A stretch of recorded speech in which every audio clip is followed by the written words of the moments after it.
TheRewindSports60.com.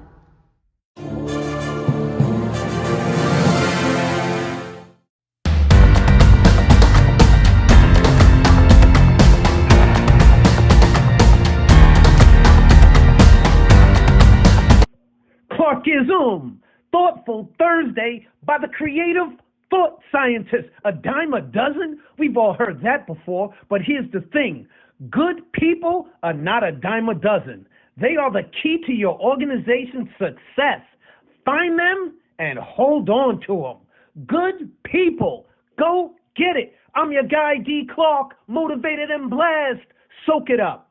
I am. Relax. Reset. Rejuvenate. Go to a link right now to restart your life. TheRewindSports60.com. What are you waiting for? Hope to see you soon. The Rewind Sports 60.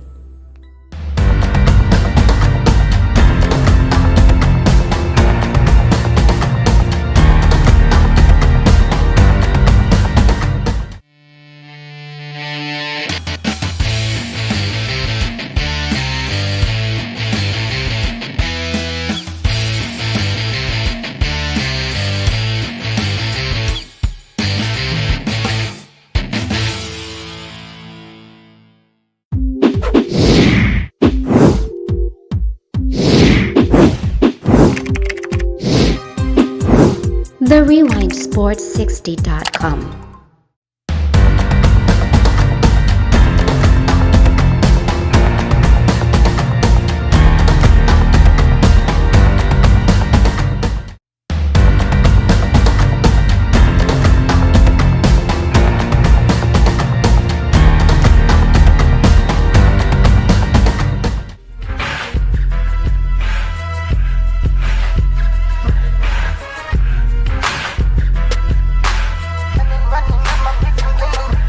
It's the freshest radio show in town.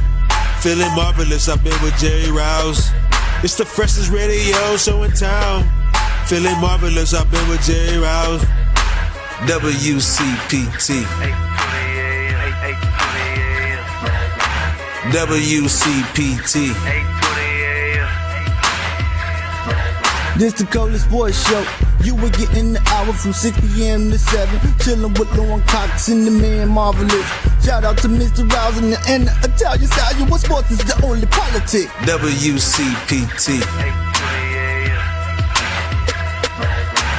WCPT.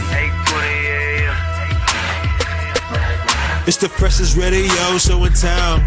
Feeling marvelous, I've been with Jerry Rouse. It's the freshest radio show in town. Feeling marvelous, I've been with Jerry Rouse. Another fairy tale ride is underway for Loyola Chicago and head coach Porter Moser. On their way to the Sweet 16, and we've lost a #1 seed for the first time in this tournament. First game of the second round. Where we came from, 10 years ago, to moving up into the Missouri Valley, and then, the last 6 years, and I kept on saying, I go, I just feel like this has a high ceiling, and what you can do when you get a group of people believing, but, to see the excitement, I was told this a lot when I took the job 10 years ago, and they said, it's a pro town, and I said, I'm from here. I said, it's a sports town. It's a sports town. They love their sports. And watching the passionate fan base with Illinois and what they've done all year, it's great to see the programs here get excited about it, and to see Chicago get behind our team. They've embraced us for years now, and it means a lot. Wanted to be relevant. You want to have the excitement, and basketball is very rich traditions in Chicago and the state of Illinois.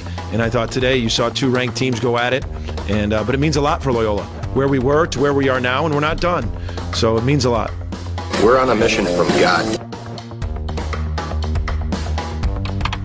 Welcome, everyone, to another edition of the Rewind Sports 60. We're streaming live on Facebook, broadcasting from the world's famous illustrious studios of WCPT 820 AM in the beautiful, beautiful city of Chicago in the outstanding neighborhood of Jefferson Park. Ladies and gentlemen, this is another edition of the Rewind Sports 60, and the head coach for your Loyola Ramblers, Porter Moser, said it. This isn't a pro town. This is a sports town. Congratulations to the Rambling Ramblers moving on to the Sweet 16 in the March Madness NCAA tournament, ladies and gentlemen. And we are so deeply sorry for Illini Nation. This is March Madness, but for teams like the University of Illinois Fighting Illini, teams like the Ohio State Buckeyes, teams like Texas, the Longhorns, and many other, it's better known as March Sadness. This is the fastest hour in sports conversation. Our number here is 773-763-9278, 773-763-WCPT. Jerry Riles, and let's go to our esteemed panel, ladies and gentlemen. You love her. She's fantastic. She's outstanding. She's dynamic. She's beautiful. Witty.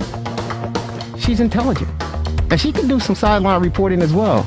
Ladies and gentlemen, she's the co-host of the Rewind Sports 60 here in studio. She's the one and the only. She's Lauren Cox. What's up, Lauren? How are you? Well, she's disappointed today because you know what I said. I said my biggest nightmare would be if these two teams would have to play each other. And lo and behold, my biggest nightmare came true today. But you know, it was an interesting game. Can't wait to get into it. But March Madness has been fun and a great relief while we're going through this worldwide pandemic. Yeah, I mean, March Madness, thank goodness. And unfortunately, there's one team for sure, but maybe there are a couple other teams that had to bail out because of the virus. But ladies and gentlemen, he's not over at Wrigley Field. Not quite yet. He may be one of those 82, 83, 8500 people over at the friendly confines when baseball regular season starts. He's not over at guaranteed rate to see the future World Series champion Chicago White Sox. Ladies and gentlemen, he's not even at the United Center to watch the Bulls take on the Detroit Pistons tonight over there on West Madison Street, or the Blackhawks.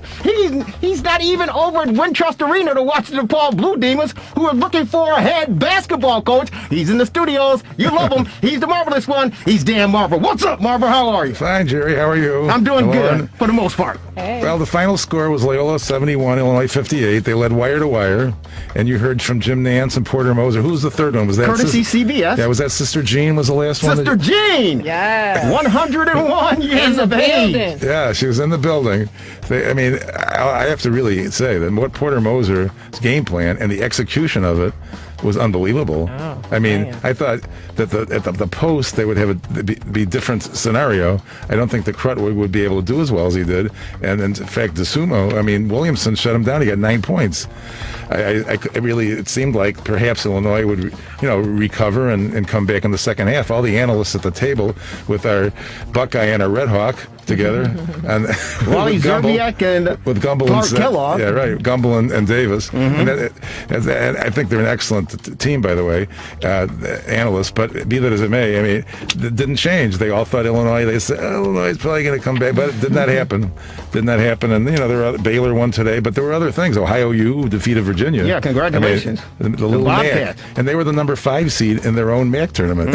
So if you get hot at the right time, this is what happens. It's just a one game, so anything can happen. And with the possibility of people being sick now, Virginia Commonwealth, you mentioned, had a bow out of the tournament, unfortunately. Yeah. And hopefully there won't be any more now. No, it's unfortunate for those teams. And their coach, their head coach, he said, hey, you know what? The kids did everything they were supposed to do. They followed protocol. Sure. They were responsible. So don't get the idea that they were being irresponsible. No. It's just that someone came in contact, and that's all it takes is one, and that's all she wrote. And unfortunately, they had to bail out. That's right, Jerry. And there's a little bit of confusion. A lot of people think that the next round is Thursday, Friday, but it is not. Right. The next round is Saturday, Sunday, and then the Elite Eight is Monday, Tuesday, leading up to the Saturday. In the past, it's been all different, obviously. Of course. But Loyola's next game will be Saturday. They're going to play games, a doubleheader on CBS at 1, and then at night at 6 o'clock on TBS. So they'll be in one of those windows next week. And I actually like the format that's laid out now, because we have games tomorrow on Monday. Right. As a matter matter of fact. Right. Yeah. So I actually like it that way. Sure. For the simple fact that we're kind of like in limbo. Of course, we have pro sports. We talked about the Bulls, the Blackhawks, and the National Hockey League is going on. But on a Monday night, we don't have Monday Night Football, and the Bachelor is over with, so there's nothing to watch there. So we get an opportunity, Lauren, to watch some college basketball. So I actually do like the format. The unfortunate and disappointing thing regarding this tournament, the Big Ten teams. Oh yeah. I mean, we're supposed to be the big house, the power, the big conference. I mean, we just kick everybody in the ass. We get 9 teams in there, and then what happens? The rest of the country saying, "Oh, you know what? We can play basketball too." Iowa's still alive, Maryland and Rutgers, but Michigan, but that's about it. Yeah, I mean, it's ridiculous, and of course, it started with Michigan State, the play-in game on the Thursday night, and Coach Tom Izzo. That was a buzz all around social media. Well, he's pulling his star player more as they go into the tunnel at halftime, and there were 2 different sides to this story, Lauren. I'm watching, was it a TBS with Kenny, Ernie, and Chuckles, and Charles Barkley is like, hey, you know what? That's basketball. You don't walk away from your parents. You don't walk away from your coach. Kenny Smith is like, hey, wait a minute. You don't grab a kid like that. You're not allowed to be pulling on a kid's jersey like that and pointing that finger and yelling at him. Unless you're Mike Ditka or Knight.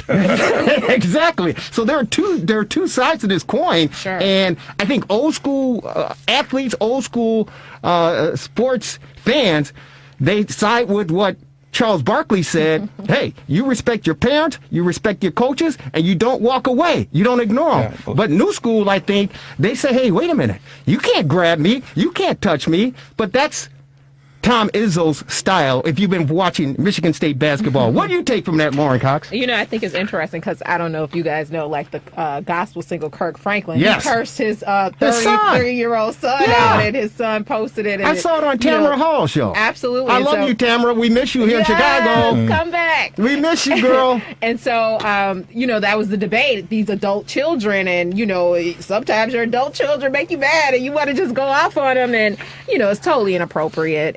No way in the world should he. These times are different. Times are different.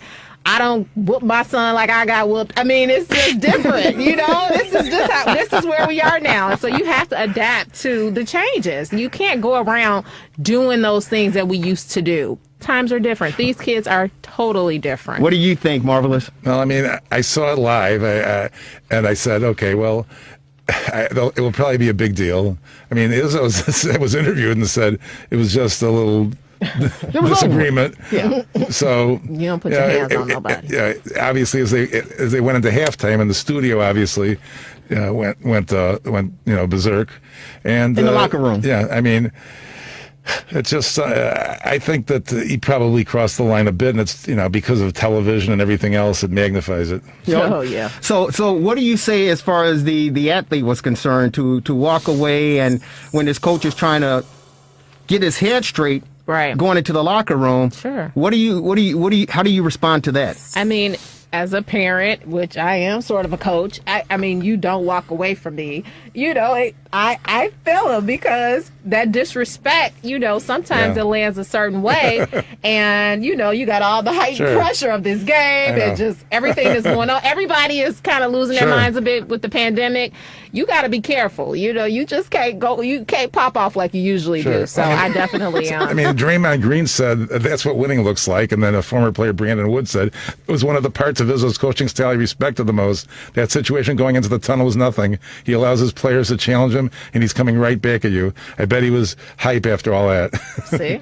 Yeah, I was on Tom Izzo's side for this one. I was totally on his side for this one. And I like the analogy when you talk about Charles Barkley said it. And I'm sorry I didn't pull that soundbite, but it's 2 things. You don't walk away from your parents. You don't disrespect, and you talked about Kirk Franklin and his 33-year-old son. You don't disrespect your parents that way. You just literally don't do that. You're absolutely right. Times have changed. Because back in the day, you get your brains beat in. There's no question about it. You get your brains beat in. But it doesn't matter. You do not, under any circumstances, in my opinion, disrespect your parents like that. And when you're playing at a collegiate level, at a major program such as Michigan State with Tom Izzo, when he goes into the living room of these athletes to recruit them, he tells the parents, and most of the parents know how he is. Sure. He tells them, hey, this is how we run our program. Absolutely. I'm going to run it with a stern fist. I'm going to run it the same way you would run your house. There's going to be discipline. There's going to be structure, and there's going to be a pecking order. And the parents, they sign off on it because at the end of the day, he gets results. Absolutely. Either you're going to get your degree. You're going to graduate one way or the other. You're either going to go to the NBA and make a ton of money, or you're going to go into the workforce and get yourself a nice gig and be a responsible citizen in this country that we live in. Absolutely. So when he sits down in their living room, he tells the parents, and hey, listen, I'm an extension of you. And the parents say, you know what? If you got to kick his ass, kick his ass. And so Tom Izzo said, oh, you know what? I'm going to kick your ass. Well, you can, I don't care what the circumstances call for. You cannot disrespect authority. Right. You can. You shouldn't disrespect authority. And if their parents, if his parents say, hey, you know what, Tom, do what you got to do to whip my boy into shape. They do it in the military. Yeah, boot camp. They kicking your ass there. I don't hear anybody say, hey, you can't talk to my kid that way. You can't do that. It's not on national TV. But the point is, there are bigger stakes out there, right? Yeah. And these kids are in school, 18, 19, 20 years of age, maturing to become young adults and be responsible citizens in the society that we live in. Yeah. And you're right, Lauren. It's a new day. It's a new age. But it doesn't mean that kids should be able to run all over their parents and run all over the authority figures. Because you wouldn't let it happen in the classroom. What if he did it to his professor? I ain't giving you my homework. I don't need to do that. It's not going to happen. You can't do it. Exactly. Well, you know, if you heard the press conference, he said, you guys are beautifully missed a play. And I told him. He walked away and I told him to come back. We went through this a couple years ago. Game like that, that's the question you're going to ask me. I guess I'll answer it because the media has the right to answer whatever question. It was a normal nothing. It's just that this day and age, everything is something. It was over a miss switch that we had talked about. Yeah, and that's the disappointing thing with me. I was at home sitting on my couch in the Hall of Fame room watching this thing, and I clearly knew that the kid missed an assignment. Yeah. I said he missed an assignment, and my wife is not a big Tom Izzo fan based on things that have happened over the years watching it, right? She's an Illini fan, and again, Illini Nation, we're sorry for what happened, but she's like, he shouldn't be able to do that. I go, we know who Tom Izzo is, and we know what he's all about. I said, but the reason he's getting into this guy's grill is the fact that it was the end of the first half, and he blew an assignment, and this is something twofold. It gives the opposition momentum going into the locker room, but it also sends an indication to the team, Michigan State, to say, hey, you know what? We blew something, and we gave up something that can come back and haunt us in the second half. Hence, you go into the locker room to make the adjustments. Unfortunately, that, I think, triggered and carried over into the second half. Sure. Hence, that's why. And there was another skirmish on the bench for Michigan State as well. So there was already a lot of chaotic nonsense going on. And Lauren, you hit it right then and there. Partly, probably due. And we predicted this with Coach Dave Weber last week. Tensions are running high. Oh, yeah. This COVID is really getting people acting cuckoo. And it Their caught up to kids? Michigan State. Oh, come It caught on. up to Michigan State. Yeah, absolutely. I mean, everything is heightened. Everything is compounded. Things are totally exacerbated. They've been in the bubble, away from their parents. Yeah. These kids are going through a lot, and so... I mean, Michigan State sneaked in there ahead of Louisville. I mean, I didn't think they were going to even get in the tournament. Sure, I know. Right. So, it's to be expected. It's unfortunate, but this gentleman, we love him, and he's a friend of the program, and we appreciate him taking some time to join us on the Rewind Sports 60 on this celebratory Sunday afternoon for the Loyola Ramblers, advancing again to the Sweet 16, but leaving a bitter, sour taste in the mouths of Illini Nation. He's a longtime scribe in the greatest city in the world, out of course, Chicago, Illinois, writing for I can't even remember, Chicago Sun-Times. He is a friend of the program, and one reason we reached out to have him on short notice is the fact that he's got a book out regarding the Loyola Ramblers and their first run toward a national championship in 2018. And who knows? They're going to try to go even further in this year, ladies and gentlemen. He's on our TRS60 hotline. He's the great Fred Mitchell. Fred, how are you? I'm doing great, Jerry. How are you? Hey, man, I think as far as I got on two hats. I got on the Big Ten Illini hat, which I threw over in the corner, and I got on the Loyola Ramblers hat, Fred Mitchell. They're doing it again, my good friend. They are doing it again. Your thoughts on the victory of the Ramblers knocking off a very, very tough Fighting Illini basketball team? Well, I think Loyola surprised a lot of people because we had heard so much about Illinois and being a top seed and the potential national champion. The Illini certainly were favored, but Loyola controlled the tempo, controlled the boards throughout, showed a lot of poise, great teamwork, and really deserved to win the game, frankly. Yeah, they certainly deserve to win the game, and we heard the comments of Porter Moser opening up the show. And the interesting thing that I found regarding the game plan for the Loyola Ramblers, first of all, the scouting report, they did a heck of a job. They did a heck of a job, and the fact that Porter Moser got his boys mentally focused to take on this very, very talented, deep Fighting Illini team, they came out slugging, and they never relented on that approach. And it was a clinic.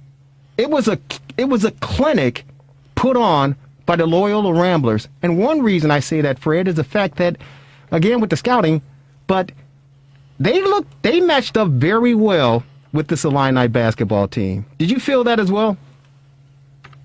I did, and one of the sometimes underestimated quality of a winning team is defense.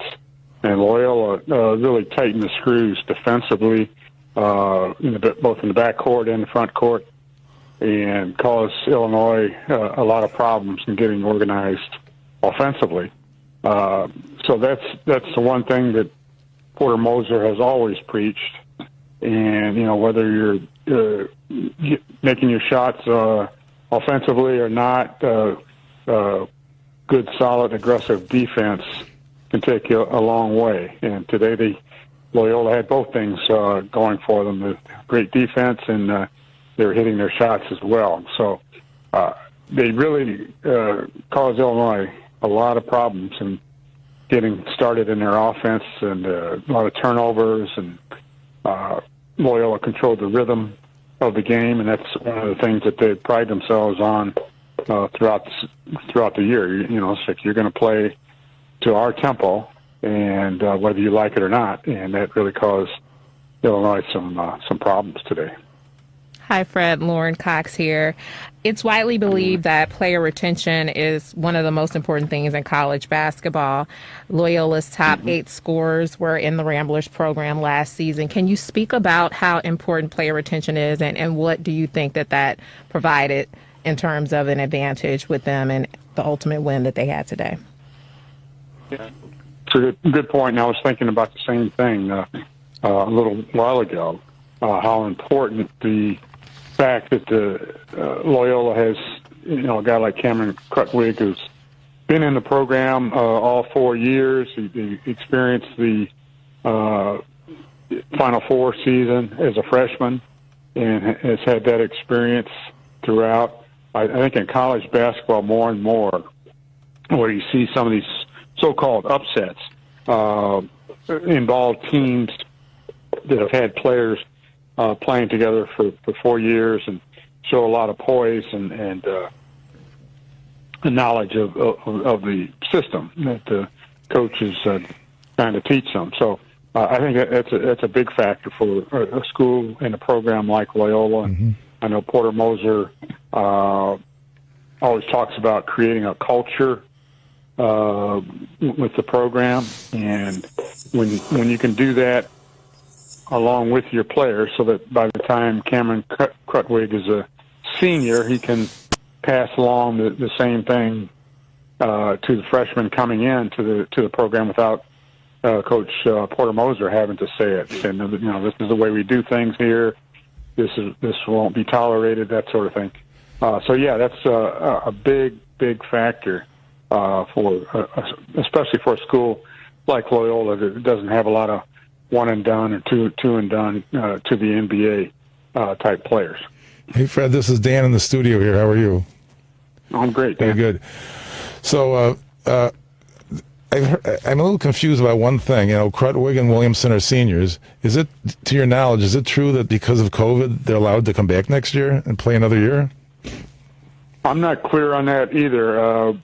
They may have an option, but I hesitate to say it because I don't know, and it's kind of a fluid situation. Mm-hmm. But it would be interesting to find that out. I'm sure it'll come up. Yeah, because obviously when the teams are losing, Gumbel and others are saying how sad their careers are over. So that's why I was a little confused myself. But Porter Moser, he's had opportunities like at St. John's, and he'll have more opportunities to leave there. Do you think? I mean, he looks like the kind of guy that might want to hang at Loyola for until retirement. Honestly, what do you think? Yeah, I think the one thing I remember him telling me a couple of years ago was that you don't run away from happiness. So he's happy at Loyola. They're paying him well. They're not paying him so-called crazy money at some of their bigger schools. They're paying their coaches, but Porter feels quite comfortable in the city of Chicago. He's a Chicago area guy, and I would be surprised if he were to leave for a bigger program unless they just really offered him something. Well, there's another opening in Chicago right now too, Fred. No, I don't think that'll be happening. I know. I don't think that'll be happening. I've heard that conversation as well. Yeah, I can't speak for Porter, and I know that he'll be courted, and people will ask at various schools, particularly after another run, however far this might take him. And frankly, he'd be smart to listen. If somebody wanted to make him an offer, and at the very least, Loyola can say, well, maybe we can't match it, but we'll bump you up even further in pay to convince you to stay. So I know it was a big deal for him a couple of years ago to have a new practice facility, which they do have now. So he feels that Loyola's on a par with bigger schools in terms of their practice facilities.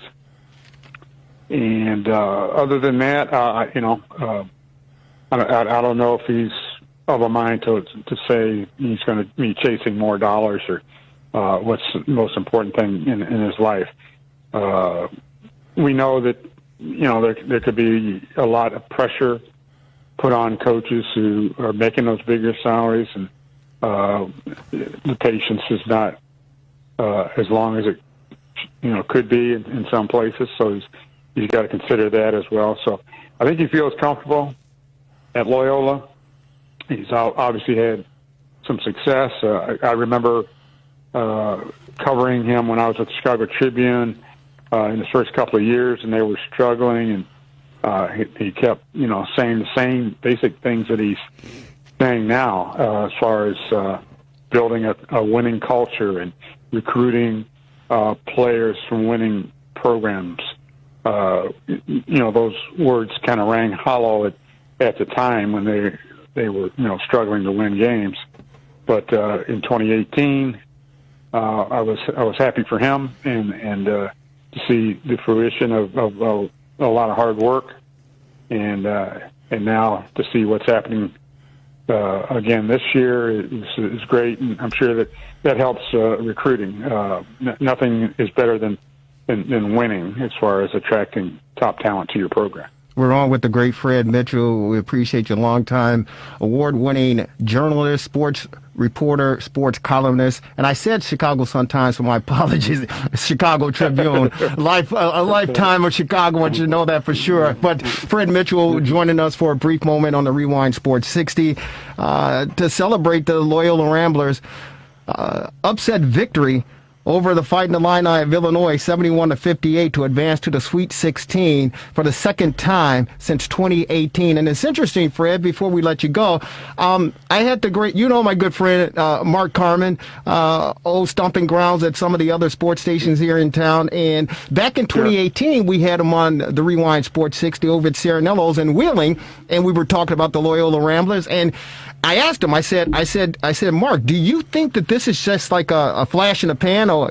just a one-time deal for this team? And he said, yeah. He goes, you won't see Loyola changing their culture and their atmosphere and being a contender year in and year out. I go, I don't know. Like you said, Porter Moser said, hey, I want to build something here, and here we are in 2021. And again, they're making some waves. Now, they got to take on the winner of Oregon State and Oklahoma State, which it might be challenging as well. But I think the fact that they were able to game plan against Brad Underwood, and again, congratulations to the outstanding job that program put together and the excitement they put together for their fan base in the Big Ten. But if Porter can instill in these guys to stick to the plan and play outstanding defense and convert offensively, I mean, there's a big chance that they can again. Possibly, it's the March Madness. They can advance to the Final Four again, don't you think? I think so. I mean, this team is arguably better man for man and depth wise than the 2018 team was, I think. So because of that depth and how they can bring guys in off the bench and hit 3-pointers, I think they're much more difficult to predict as far as what they're going to do.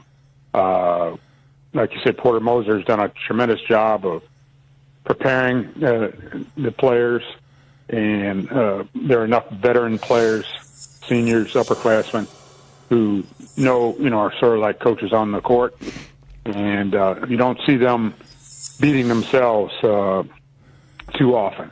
You don't see them turning the ball over a lot, making poor decisions, and that's all you can ask for as a coach. A coach can't go out there and execute plays, but he can emphasize the importance of good, crisp passing and moving, to the ball, helping out on defense, putting pressure, all those things are hustle plays. That's what they do for the entire part of the game, and I kind of think that they have enjoyed the role of the sort of the underdog. Mm-hmm.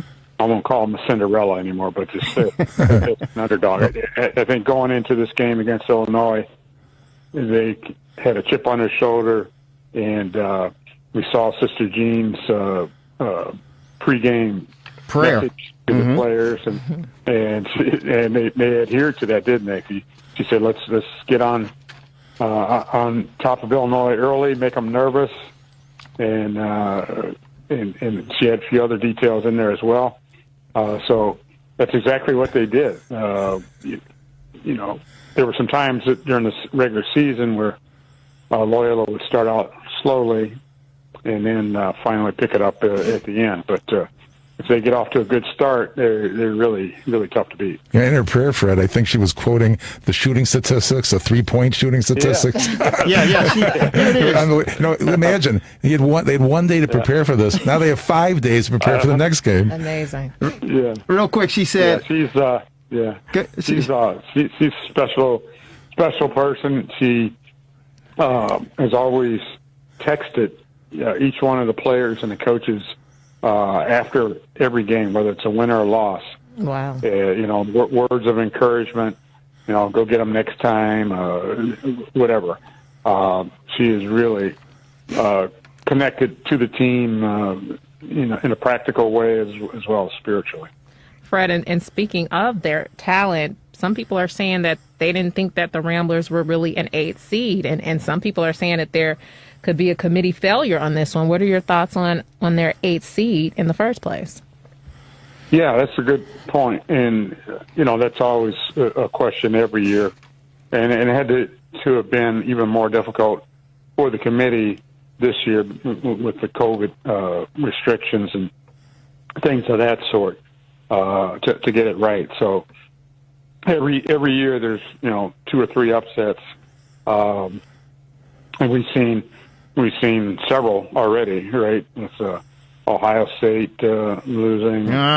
Purdue, Virginia, on. Yeah. It's just the defending champs. Well, you talk about the Cinderella, Abilene Christian knocking off Texas. They're the Cinderella. Yeah.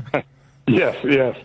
So you have a lot of that, and it makes you wonder. Did the committee get the seating right, or are these truly wild upsets? So I think overall, I think you can say there's greater parity in college basketball than ever before, and that's a good thing for the sport. It can be frustrating for some fans trying to fill out their brackets, but truly, almost anybody can beat anybody throughout the tournament. Well, it's going to be interesting to see. Hey, Fred, before we let you go, and again, we appreciate your precious time on this Sunday during March Madness, March Sadness for those who have lost. Most recent, the Fighting Illini of Illinois and Illini Nation. You got a book out. You wrote this book regarding the Cinderella story in 2018 for the Loyola Ramblers. Can you tell our listeners where they can pick up the book, where they can find it? Okay, thank you. Yeah, it's called The History of Loyola Basketball, More Than a Shot and a Prayer. And it obviously chronicles the 2018 Final Four march, but also talks about the history of Loyola basketball.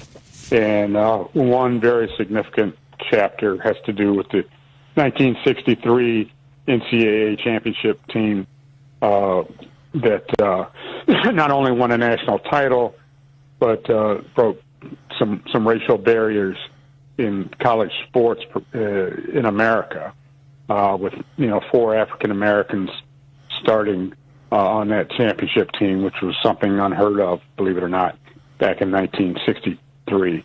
And they went on and won, despite a lot of challenges, shall we say, throughout that year. And they all went on to not only graduate from Loyola, but to get several postgraduate degrees. Vic Rouse, for instance, who tapped in the winning basket in the championship game, went on to get 2 master's degrees and a PhD. And Jerry Harkness was the captain. Just a great story that resonates even today, as far as groundbreaking moments of history that a lot of younger people may not be aware of, or not, all the details of it. So I tried to devote a good bit of the book talking about that team. And I know there's a documentary that's coming out soon about the 1963 Loyola championship team and the social ramifications of that team. So I'm looking forward to seeing that as well. Awesome. Again, where can they pick up the book, or where can they find the book? It's a history of Loyola basketball, more than a shot and a prayer. Yeah, I would say the easiest way in this online era of ours is either Amazon.com or BarnesandNoble.com. You can order it that way. The Loyola bookstore has had it, both the downtown and the on-campus store also has it. But maybe the easiest way is to order it online, Amazon.com or BarnesandNoble.com. Fred, here's what Sister Jean had to say regarding the Ramblers. We're on a mission from God. They're on a mission from God, Fred. They're on a mission from God. They're on a mission from God. Hey, Fred Mitchell, thank you so very much for taking some time out to join us and sharing this great victory for the Loyola Ramblers. And hopefully, we'll get a chance to see them next week, and let's see how far they can go for this March Madness, and for those teams that have to bail out, March Sadness. Fred Mitchell, you're always a friend of the program, and we appreciate you every single time. Thanks, man, and stay safe. Thanks, Fred. All right, thanks for having me. Be safe. Take care. You too. He's the best, ladies and gentlemen. Fred Mitchell on our TRS60 hotline, and I tell you, from the victors to the spoilers, and someone's got to win, Lauren, and someone's got to lose. Absolutely. I mean, that's just how sports is, and that's why we love it. That's how we love it. But you know what? As far as football is concerned, I mean, this story took a backseat. It took a backseat, believe it or not. They took a backseat to Loyola Ramblers. Mm-hmm. Thank God the Loyola Ramblers were able to, and again, I'm sorry, Illini Nation. But this story, Lauren, I had to text you this week. I texted you guys this week because Bruce Heron on our TR60 hotline. Bruce, I had to text everybody because when I heard the announcement, I got a notification on my phone. I swear to you, I almost went on the top of my roof and did a somersault to land on my neck because I couldn't believe that they did this. Ladies and gentlemen, on our TR60 hotline, you love him. He's a friend of the program. He's number 51 in your program. He's number 1 in our hearts. Former outside linebacker for your Chicago Bears, Bruce Heron, our TR60 NFL analyst, joining us on this TR60 Sunday to talk Bear football. And Bruce, help me. Say we're just dreaming, and I'm going to wake up in a second. Tell me we're just dreaming. The Bears did not just sign Andy Dalton as a starting quarterback for our 2021 football team. Say it ain't so, Bruce. Say it ain't so. I can't tell you it ain't so, man. I'm in a position now, Jerry, where it is soaked in for a number of days, and I still don't believe it that out of all of the quarterbacks that were available, this is what we got. But there's got to be a reason for it. It does. And, I don't understand it. Ooh. I don't understand it. But they saw something in Andy Dalton doing his 1-year stint with the Cowboys that they believe that he can take them to the promised land. Where's the promised land, though? They going to a different promised land because it's not the one that everybody else is going to. I know, man. I know. I just, I was a little dumbfounded when that happened. Let me tell you something. Social media here in Chicago blew up. Yes, they did. Blew up. Yes, they did. Can you blame them? It blew up. It was unbelievable. Michael Wilbon on Pardon the Interruption went off. Stephen A. Smith was like, what the? Everybody, Mike Greenberg on Get Up. Everybody, because no one understood this, Lauren. Unloaded. Nobody understood it, Lauren. Absolutely. Hey, Bruce, Lauren here. So, hey, Lauren, how you doing? Not too good, as you can imagine. When we interviewed George back in January, I asked him a question about, the quarterback, what does the future hold for our quarterback? And nowhere on earth did I think that Andy Dalton would be anywhere in the conversation and let alone be the quarterback. I know, man. And then they also let go of Fuller and just a number of, and they're saying possibly they're going to get rid of Hicks as well. So I want to ask you, what do you think the implications are in terms of Nagy and Pace? Because they're sealing their deal on Andy Dalton, essentially. What take us in their minds right now? Because, we talked to George. We kind of got our own idea of what ownership is thinking. But, these guys, their jobs are on the line. What do you think that they think about Andy Dalton as their quarterback? I don't know. I really don't know. I've searched high and low to come up with an explanation with all of the guys that were available, and Andy Dalton is the chosen one. I really don't know, but I can tell you this much: they have got to be thinking that the quarterback of the future is in the draft, and that's what they're going after.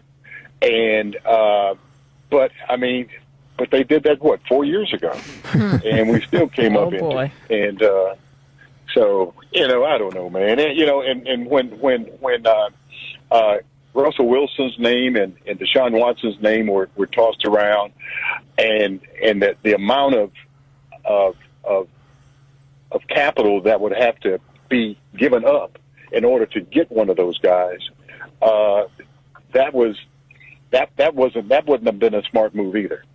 But then not only the quarterback situation, it's we got Akeem Hicks that you're talking about giving him the green light to go out and seek a trade. Mm-hmm. How's Akeem Hicks going to go out and seek a trade? No. Jesus Christ!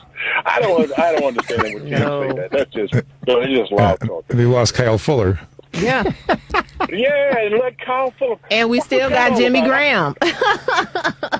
Well, see, I kind of understand. I kind of understand the Kyle Fuller move because, again, you talked about the salary cap. It's set at $182 million. So they had to make room. I understand that, and we still got Jimmy Graham though. Well, I don't. Take that well, off the cap. Jimmy Graham is kind of like a coach on the field for our boy Cole Kmet.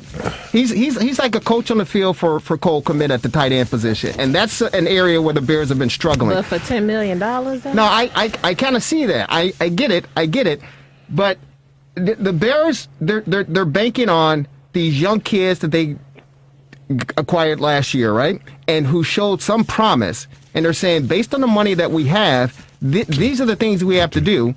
And, Kyle Fuller, I guess he got picked up by the Denver Broncos for a 1-year deal. So I understand making room for the cap space.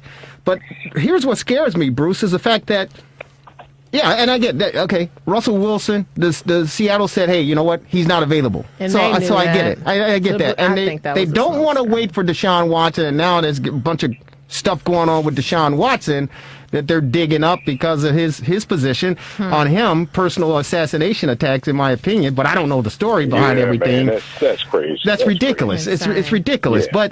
But what scares me about this regime, you talked about Nagy and you talked about Ryan Pace and George McCaskey, is the fact that I don't trust them to make a solid decision. No. I don't trust them to make. They're talking about we're waiting for the draft. We're waiting for the draft. He's the man. Well, he's the bean counter. He's the bean counter. So I get that. He's probably telling them, hey, this is all we can spend. Go figure out what you can do. But I don't trust the decision making in that room with those two guys up there, because even in the position they're in, they're bound to make a Andy Dalton was your backup plan if you didn't get Russell Wilson? That's your backup plan? Are you kidding me? That makes no sense. Wow. That makes no sense to me, Bruce. Yeah, man. I tell you, and they've got some holes to fill, man. They've got to address the offensive line. They need a tackle or two. And I just, offensively, I just thought that they were going to go out and get a quality quarterback, maybe even draft a quarterback in the first or second round, a second round or third round. They can get a quality quarterback and see how it works out. And then if it doesn't happen, then next year, let's go get another one. They got to keep with the luck that we've had with quarterbacks. This team, I've heard one of the commentators this past week talking about the Bears.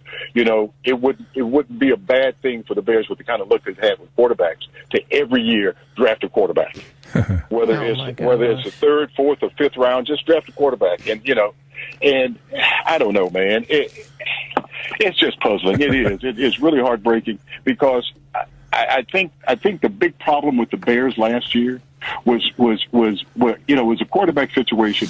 But the biggest part was the defense didn't play up to their capabilities, and I was not a Pagano fan, and he was not getting the best out of his defense, and I was so glad for when it happened that he resigned and decided to retire, and then the say comes along, and I think that from what I've heard of him, I don't know much about him, but what I've heard, he's a really smart guy, and he knows how to get the guys to play. And if we can get our defense, back in the top 5 in the league, I think it will give our team a chance. But as we speak, man, I tell you, the quarterback position, oh my God, it's painful to watch. Yeah. It's just painful to watch. And we still got Foles on the roster. So. I hope history repeats itself. They brought in Mike Glennon in 2017 and then drafted Trubisky at number 2. So, I'd like to see them get a quarterback in the draft. Now, Dalton is 33, but he's actually played 142 games over 10 years, and he got the Bengals, you can believe it, to the playoffs his first 5 years. So his best days are probably behind him. But, I can't figure it out either. I'm not saying Andy Dalton is a bad quarterback. We all were expecting something better, something bigger, something bolder. And when it didn't happen, I think that is what people are so disappointed in. And so I don't know, man.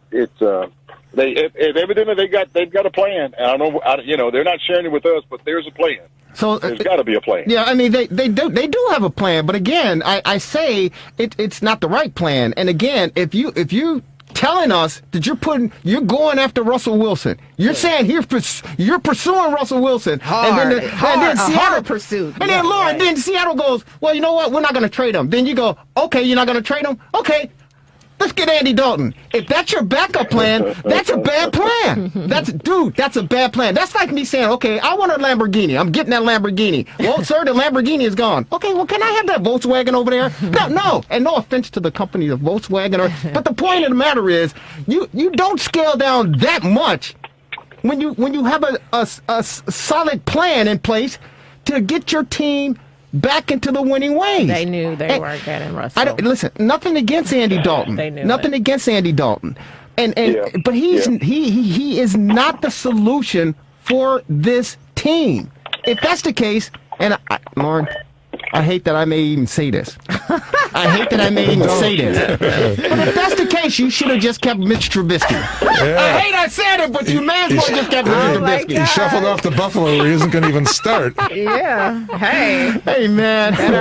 Bruce, we just had to get you on it and just pick your brain, bro. And just beat you up, Bruce, because you were supporting those people, talking about, I know them, they want to win. No, they don't. They want to win, but they don't want to win a Super Bowl. That's the problem. There you go. They want to win. We don't know what they want to win, but it ain't the Super Bowl. We surely know they don't want to do that. That's what I became president to after that interview. Hey, man, a couple things before we let you go. I want to apologize to you guys because, I know you were expecting Bruce to have something great to say and this great plan that the Bears are on, but you know what? I apologize. I don't have that. I'm as befuddled as you guys are. No, you don't have to apologize. Hey, we're thankful because this is our motto here is real sports, real talk, just plain real. And you're certainly keeping it real, Bruce Aaron. So we appreciate you for that. Hey, and talk about real. This guy's not being real, Bruce. It's our good friend Henry Hackney. This guy just texted me. He just texted me. He goes, I don't care what you. He goes. I don't care what you guys say on the rewind. Bears going to the Super Bowl. He said, okay, let's stop drinking this Mad Dog 2020. Exactly. That's your boy, man. That's your boy. That's what we all need after this Bears week. He's not drinking Mad Dog. I got to talk to him. That's the Bears for you. Hey, Bruce. Hey, man. The family doing okay? Everybody's doing great, man. Everybody's doing great. Well, awesome. That's great to hear. I can't ask for it to be any better. That's great to hear, and let's hope that we can get this beautiful country that we live in, as dysfunctional as it is. Let's hope we can get back to some sense of normalcy as well. But thank you as always, man. Thank you. All right. We appreciate you taking some time out. Take care, buddy. Take care. You're welcome. Bruce Aaron on our TRS60 hotline, ladies and gentlemen, joining us on the Rewind Sports 60, talking Bears. Andy Dalton. Before we go, one thing I wanted to throw out real quick, E.J. Liddell with the Ohio State Buckeyes. Yeah, why did you do that? No. Lauren, your thoughts on that? It was sad. And when he sent the tweet out, my heart ached for him because you could just tell how he was disturbed by those comments that he received. And he basically sent out a tweet. And his tweet, when he sent that tweet out, he said, honestly, what did I do to deserve this? I'm human. And, everybody who doesn't know, you can definitely just Google it and see the harmful, harsh horrid remarks that people made. You know, this young man scored 23 points. He grabbed 14 rebounds, and he still got death threats. He's but he 20 missed years a free old. throw. Yeah, you know, utterly ridiculous. At the end. Yeah. But this is what our country has come to. No civility, no respect, no decency. Cowards. These are kids. You're going to put this on the World Wide Web? You know, please. I just... totally disgusting. Yeah, one comment was, "You are." This is a quote from a fan who wrote, "You are such a effing disgrace. Don't ever show your face at Ohio State. We hate you. I hope you die. I really do." See, I mean that it's, you know what? It's hurtful and embarrassing for me as a Buckeye to hear Buckeye fans even utter those remarks, and utter those words. Were they students? It didn't necessarily say it was. Who knows? Yeah. But the fact, and Charles Barkley cleaned it up as well and said, he said, "This is why I don't get on social media, because all you cowards sitting at home on your computer where nobody knows who you are, put this BS out there, being a coward. I'm not going to subject myself to that behavior, and this it's ridiculous." And you said 20 years old, and this kid trying to get an education and trying to better his life, and he's got hey, it's crazy times. Now, some people were saying that the gambling aspect of it, this comes into play in terms of people. I heard that too. You know, they're not feeling the loss like a normal fan would. Well, that's your problem. I heard that too. And here's the thing: Ayo DeSumo, he only had 9 points in this game against Loyola. I heard the rumblings that with EJ Liddell and Ayo, that maybe because of the gambling. I'm not saying that. That they did something. That's something through the game. Because Ayo had 6 turnovers in the game against the Loyola Ramblers. They played stellar defense against them, but you wearing that mask and you say, "Hey, is he the Black Mamba or he the Mask Mamba or whatever? What do you call himself? Whatever the case he called himself, he didn't step up." Any closing thoughts before we get out of here? Yeah, I mean, one final thought on Loyola. It's amazing. The thing to me is, I mean, there's only been one other tournament since they were in the Final Four. So it seems like just yesterday they play an arena that doesn't even have 5,000 people, and they're not even on local radio. I mean, it's an amazing story. I mean, it's unbelievable. Yeah. And Porter Moser said, "Hey, listen, this isn't a pro town. This is a sports town." Absolutely. God bless them. Congratulations to the Ramblers as they move on to the Sweet 16. And they'll be in the Elite Eight by next week if all goes well. Thanks to our guest, Fred Mitchell, the great award-winning sports journalist, writer, columnist, joining us on the Rewind Sports 60, and former Bear linebacker. Of course, Bruce Herron. Thanks to you guys, Lauren Cox, and of course the marvelous one, Dan Marver, and our fantastic producer, Devin Tingle. It's been another edition of the Rewind Sports 60. Folks, have a great rest of your Sunday. Enjoy the week, and we'll see you next time right here at WCPT 820 AM.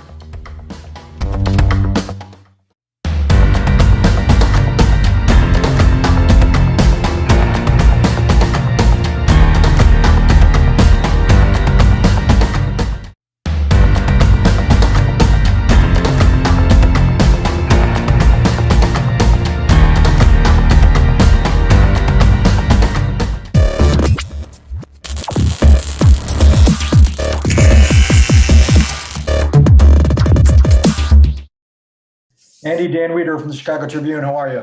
I'm doing well. Good. I got 2 for you. First and foremost, specifically, why was this an attractive destination for you? What attracted you to come to Chicago? Well, I think, I had a past relationship with Bill Lazor, which was one.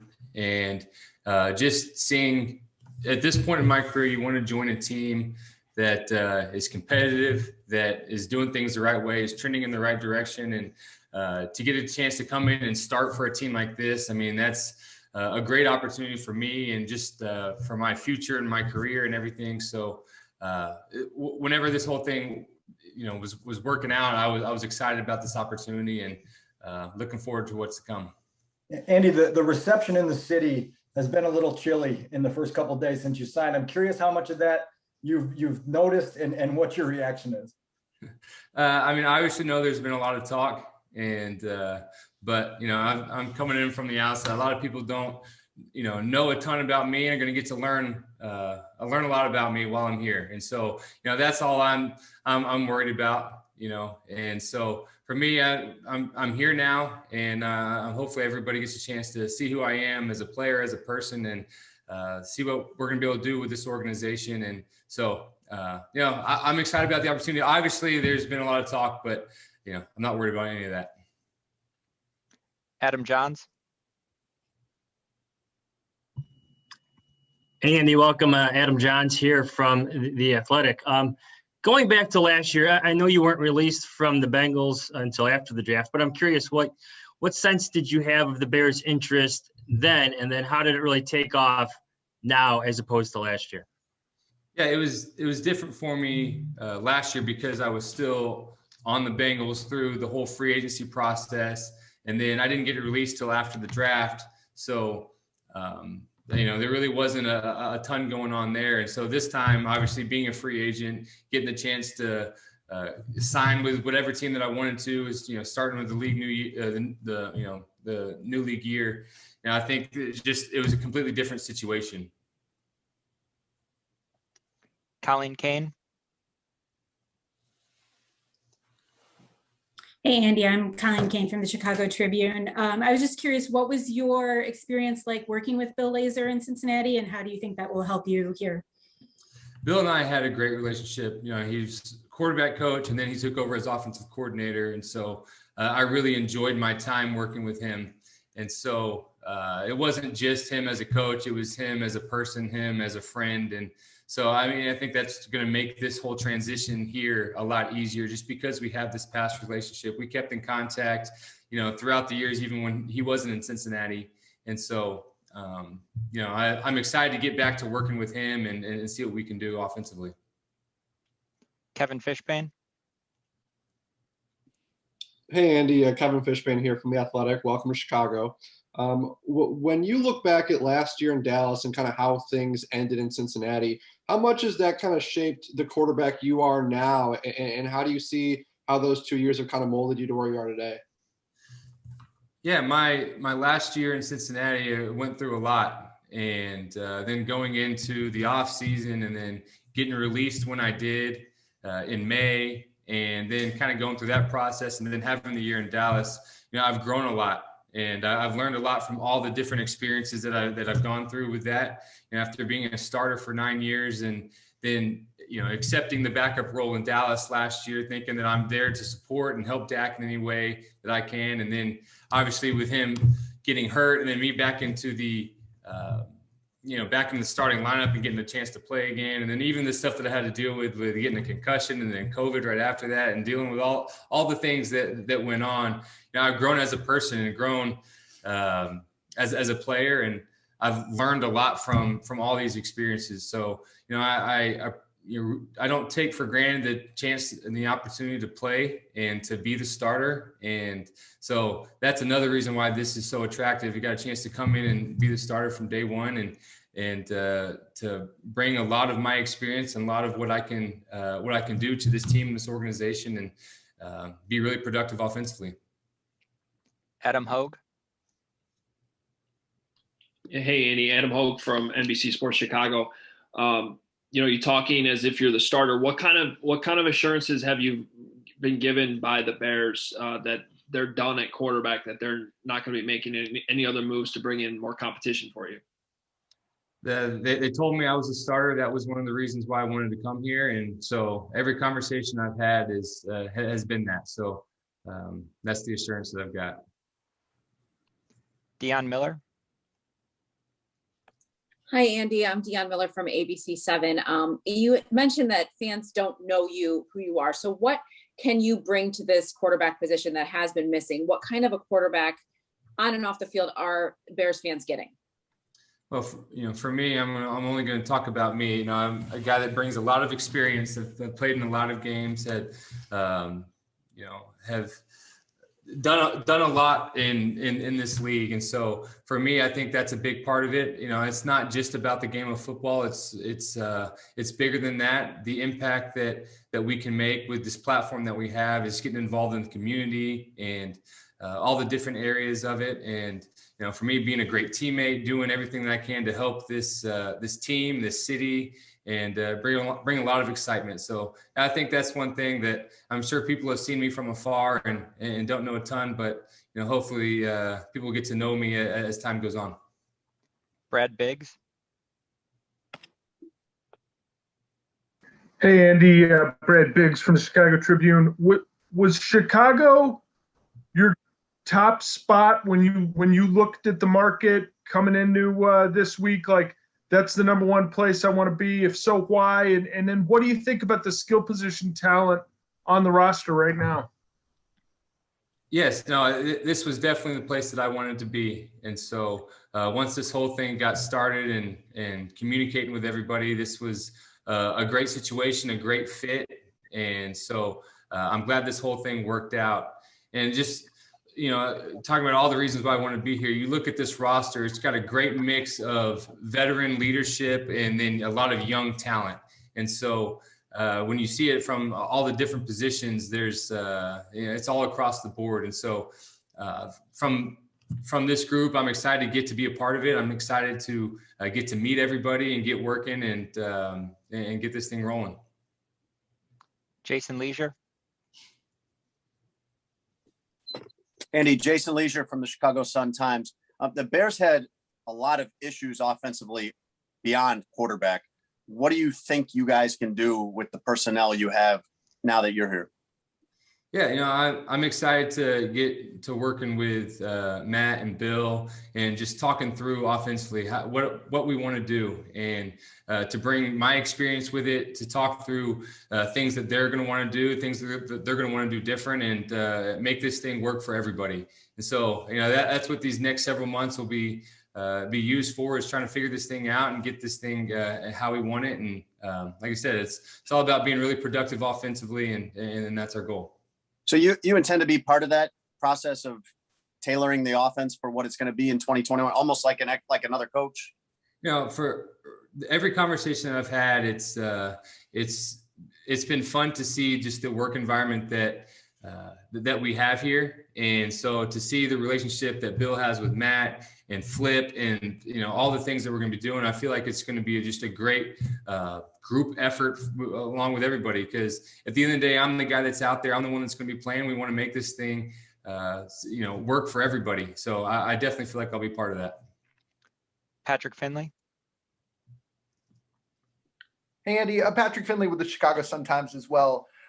I'm curious what you learned about kind of the circus when you were in Dallas for a year that maybe you didn't know about when you were in Cincinnati. Everybody, there was so much attention on Dak. And then, like you said, you had COVID, you had an injury.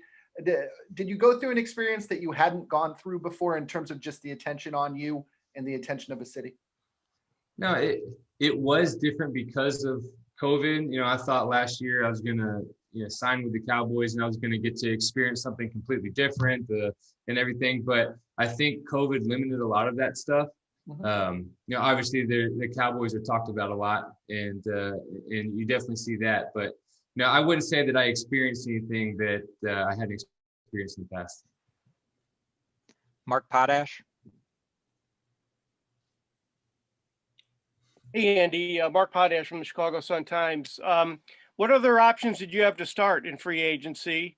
And also with regard to the Bears offense, I know you've spoken a little bit about it, but what is your vision of this offense? What have they told you, or what do you know about this offense that you can apply your ability given the personnel to, what do you see there's a potential for you in this offense?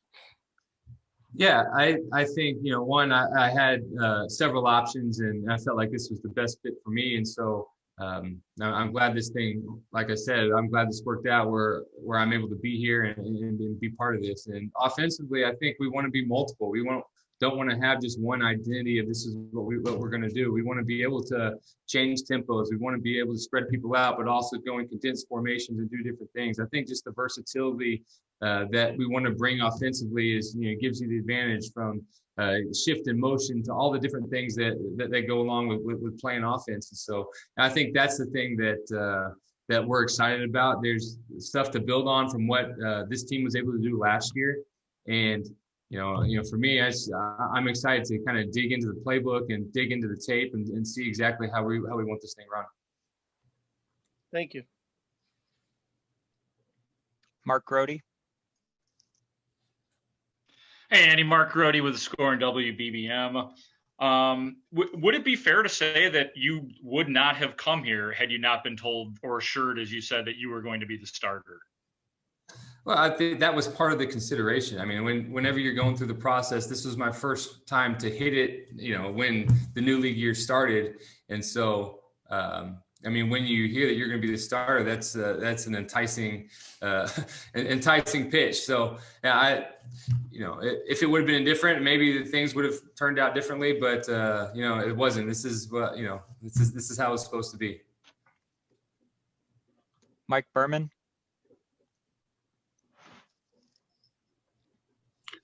Hey, Andy, Mike Berman from NBC5 in town. I'm wondering, have you talked to Nick Foles? What's your relationship like with him? Have you spoken with him since the decision was made? What are you expecting in terms of that quarterback room and the collaboration between you two? Right. Yeah, I've known Nick for a while. Texas guy. I watched him in high school. So, we've known each other and been around each other some. So, I've talked to Nick. I think it's going to be a great working relationship. And so I'm excited to actually get to be on the same team with him and get a chance to play with him. Stacey Dales.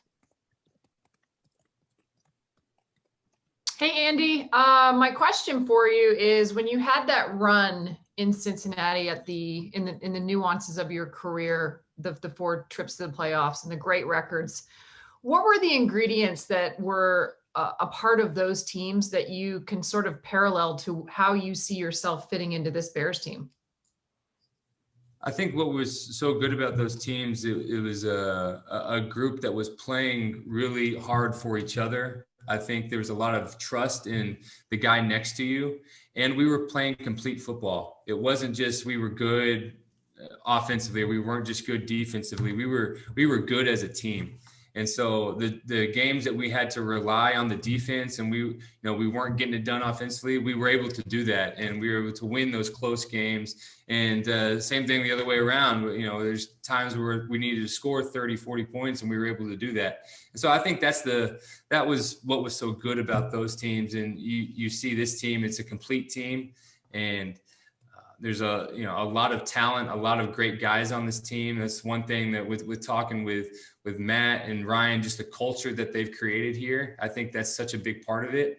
And so, I think that's what makes a good team.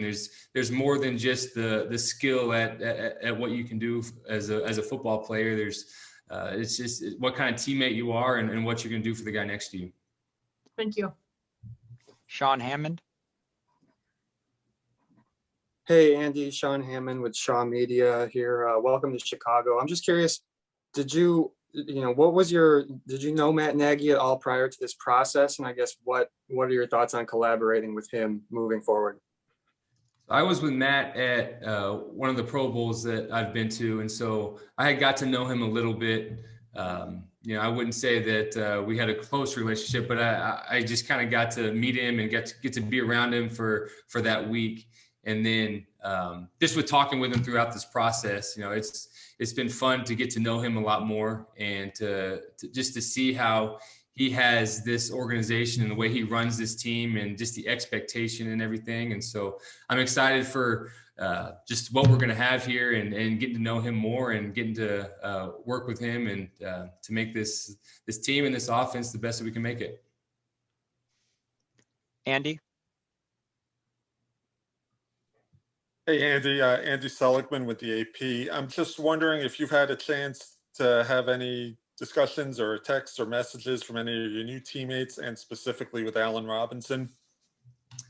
Yeah, I've talked to a lot of guys on the team, and so it's been awesome for me to join a new team and to have so many guys reach out and so many guys just welcome me to the team. So I'm very thankful for that. I think it just shows to the culture that we have here and how good of a group this team has.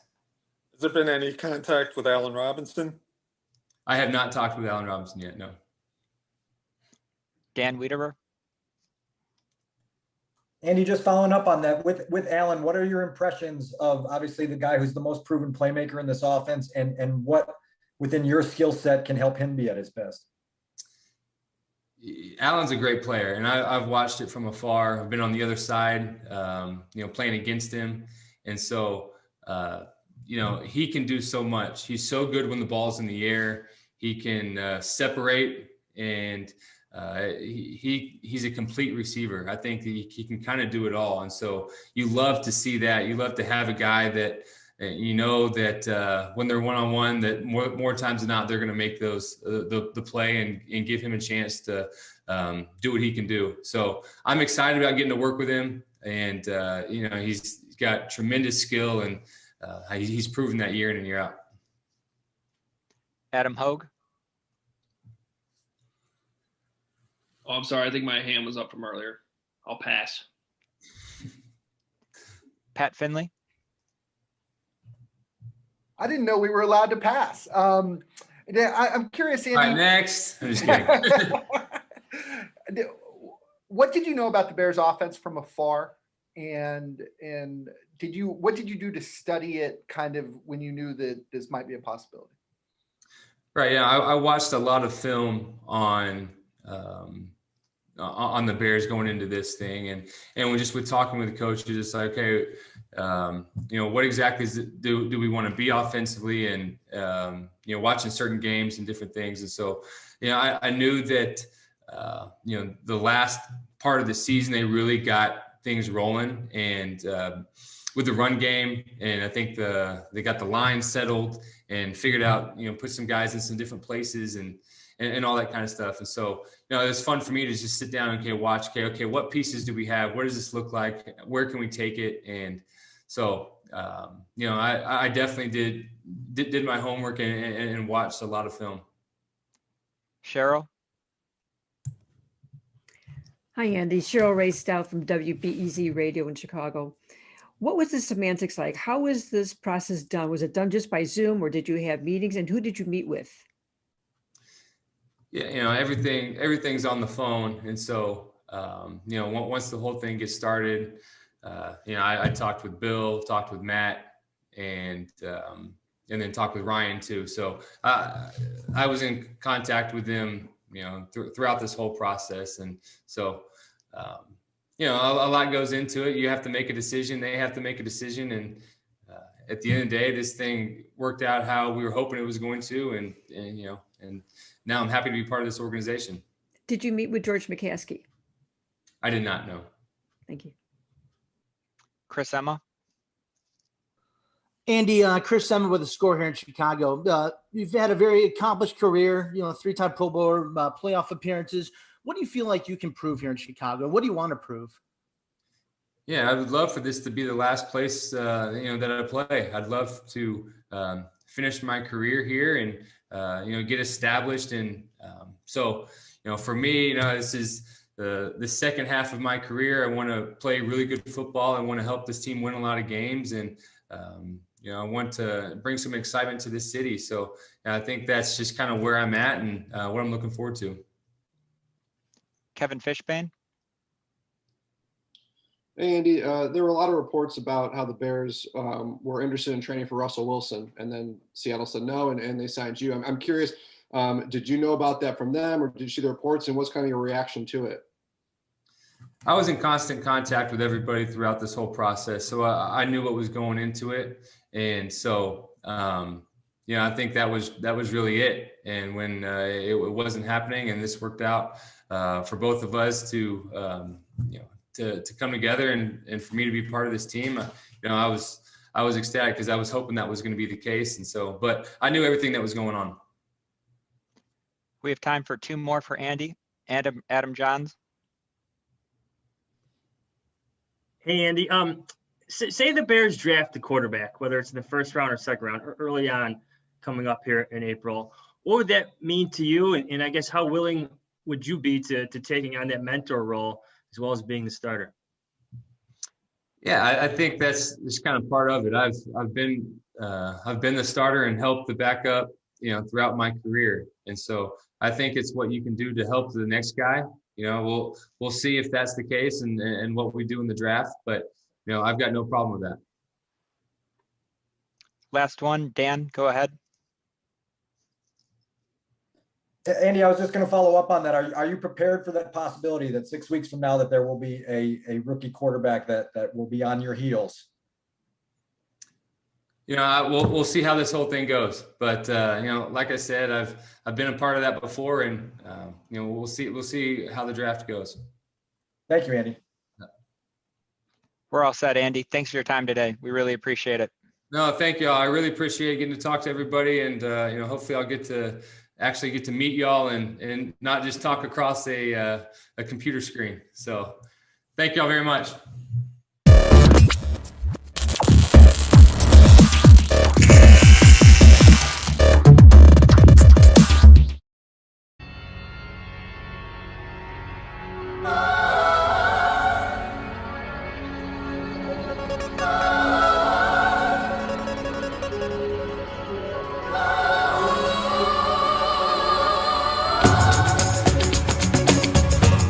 Welcome, everyone, to another edition of the Sports Medicine Update, a weekly podcast by yours truly, Jerry Riles, and the Honorable Dr. Chad Padromas. Dr. Padromas is an orthopedic surgeon at Illinois Sports Medicine and Orthopedic Centers here in the great city of Chicago, Glenview, and, of course, down in Naples, Florida, and the orthopedic surgeon at Padromas Stem Cell Institute. He's also the editor-in-chief of the Anterior Cruciate Ligament Reconstruction and Basic Science. Doctor, how are you? Doing great, Jerry. How about you? I'm doing fantastic. And I'm almost, I think the last time I talked to you, I informed you, and we'll get a chance to talk about this before the podcast is concluded. But about 7-10 days ago, I pulled the old hamstring doing the workout. And don't tell anybody, on the treadmill. Don't tell anybody. But getting the body in gear for the warmer temperatures, warmer months, and I tweaked the hamstring, and so I'm trying to get that back to 100%. But I'd love to pick your brain and talk to you a little bit about the weekend warrior and those of us getting out there trying to get into shape. But before we get into this, Doc, I want to dive into, of course, March Madness. It's a fantastic time of the year. Unfortunately, a year ago, we missed it due to the pandemic and the shutdown of the government, and shut down the NBA in the middle part of March. And of course, March Madness, I believe, was just in the early stages before the NCAA put the clamp down on that. So unfortunately, we did not get an opportunity to crown a national championship on the collegiate level as far as basketball is concerned. Virginia is the reigning champs from a couple of seasons ago, but now we're in full gear so far in the bubble in Indianapolis. And as of this podcast, we've learned that there have been at least 6 officials who were scheduled to officiate these basketball games in the state of Indiana, leading to Indianapolis for the title game. Were sent home because one, I believe, tested positive, and he was in contact with 5 others. They actually went out to dinner at a steakhouse, and with the contact tracing, 5 others, a total of 6, were sent home based on the virus. And we also know that there's a player, one of the star players for Georgia Tech, who missed the first opening week of action because he tested positive for the virus. And again, we touched on it, but all in all, it's been really, really going pretty well. But I still have my doubts as far as the bubble and protecting these players, for the simple fact we're talking about 18, 19, 20-year-old kids. But from your perspective, from this first weekend of action, from what you've been able to see on the court, off the court, in the stands, the officiating, the whole 9 yards, your assessment so far? I think it's great that they're doing it. And, as I've mentioned before, there's 2 issues. There's safety and there's convenience. So, COVID-19 should be treated like any other injury, and contact should be treated like any other injury. And you check it out and you see, and then people are out and they come back and other people play. And it's incredibly important, in my opinion, that they keep playing. I think, some people will be missing more players than others, but so what? And you reward people that are more disciplined, coaches, teams, they'll have less people getting infected and good for them. So I think, as I mentioned before, the risk to the players approaches zero. The risk of serious illness in all of the professional athletes, baseball, football, hockey, soccer, basketball, were nobody got seriously ill. Nobody had bad heart disease. A few people had positive enzymes. And those were in people in their 20s. In these college students whose average age is less, maybe it's about 20, I don't know, 19. Anything bad can happen anytime tragically, but the risk from the COVID-19 is less than, certainly no greater than the flu, and we'd never shut things down because of the flu. So these kids they're as safe as they would be any other time. You do have to be careful about high-risk people. If there are coaches or trainers or equipment people or ticket people or whomever that are older or higher risk, who are unvaccinated, then they should probably sit this one out. But it's very possible to protect those people. Let the younger people play, even if they get it. They get over it. The quarantine periods we now know can be much shorter. So I think it's good. The psychological problems of withholding sports, both from the athletes and the audiences, is huge. It's well chronicled. Depression, suicide, drug addiction, foregone medical appointments. This is for these young people. So it's incredibly important to keep it going. You absolutely can keep it going. The college football season, a well-known person said before the season when they were playing, somebody's going to die. Well, thankfully nobody did. And so I think they're doing exactly the right thing and handling it very well. Hey, real quick, you mentioned something regarding COVID-19, the virus. Did you hear a study regarding the mask and how it protects people? That the numbers for the flu, which is typically, a flu season, as we know, October, November, winding up around this time. But again, estimated reports over years said that 25,000 to 75,000 people pass per year from the flu, which is surprising to me, learning those numbers when I learned them a few years back. But they're saying studies that have come out that said because people are wearing the mask and protecting themselves, that those numbers regarding the flu has plummeted. Have you heard those reports at all?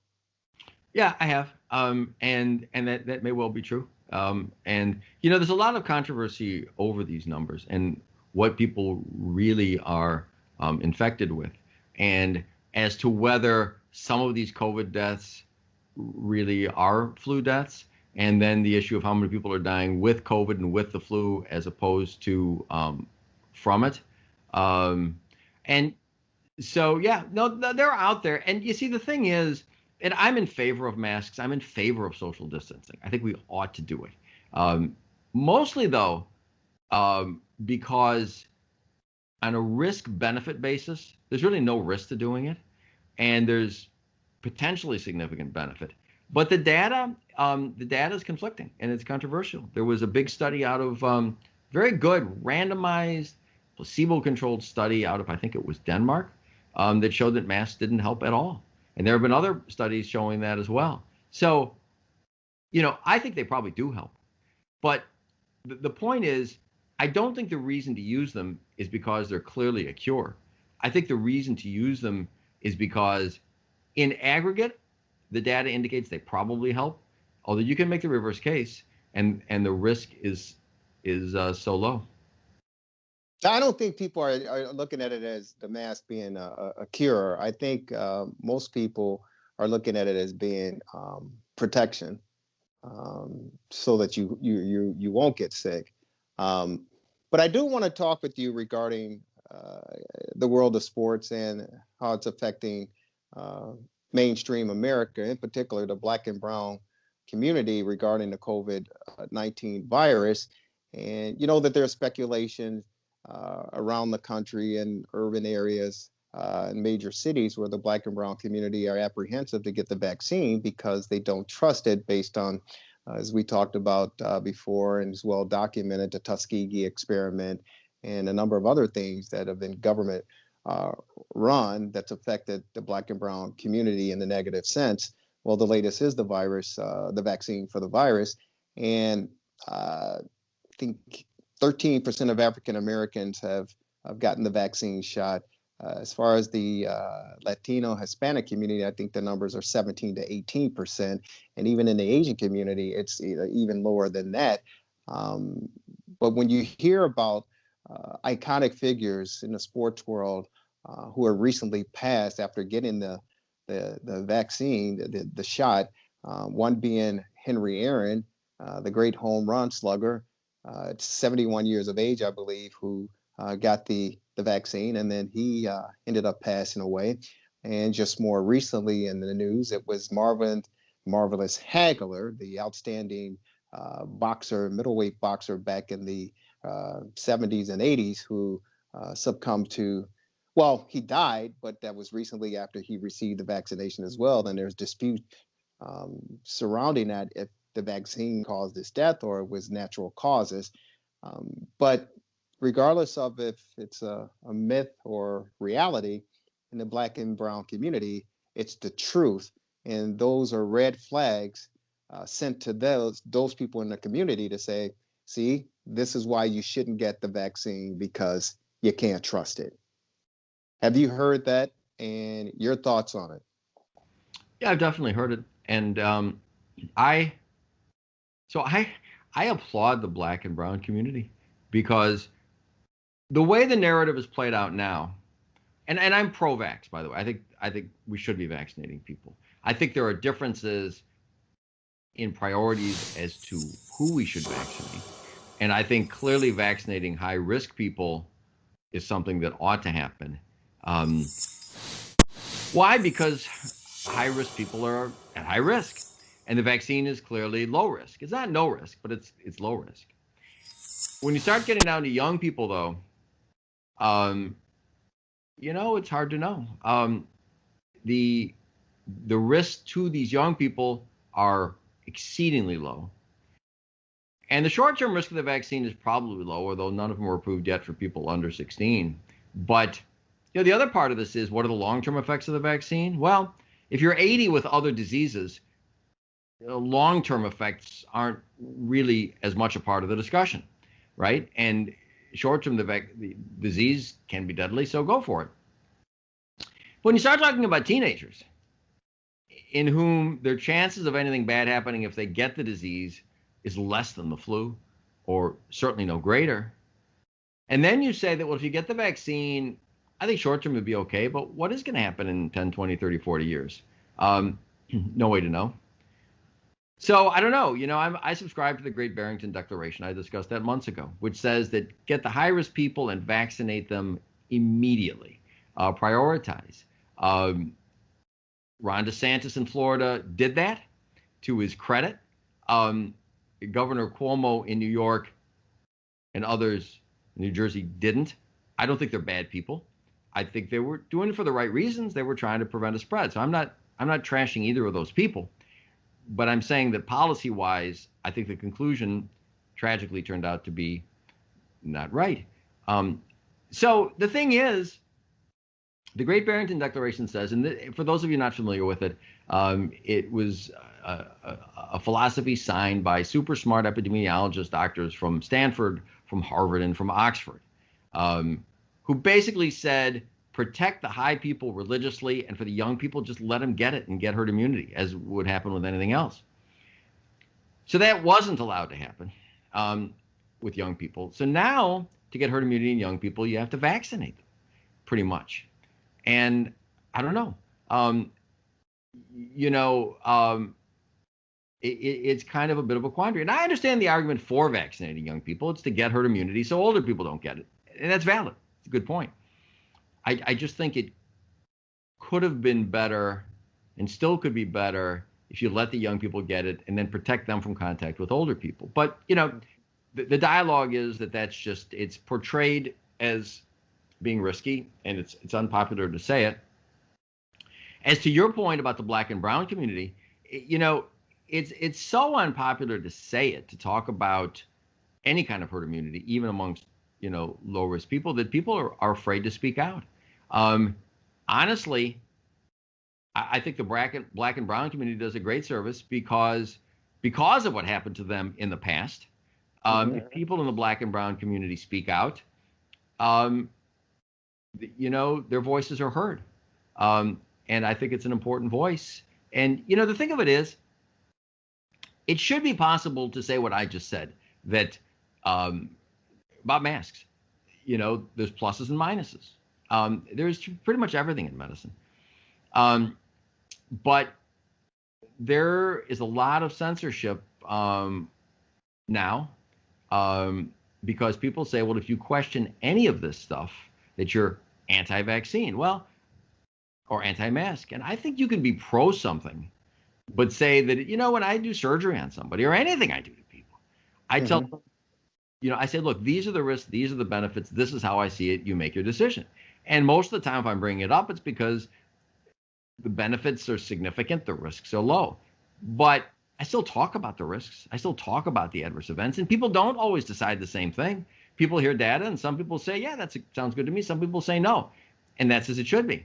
So I think we should be able to talk about this and talk about both sides of the issue without viewpoints being suppressed.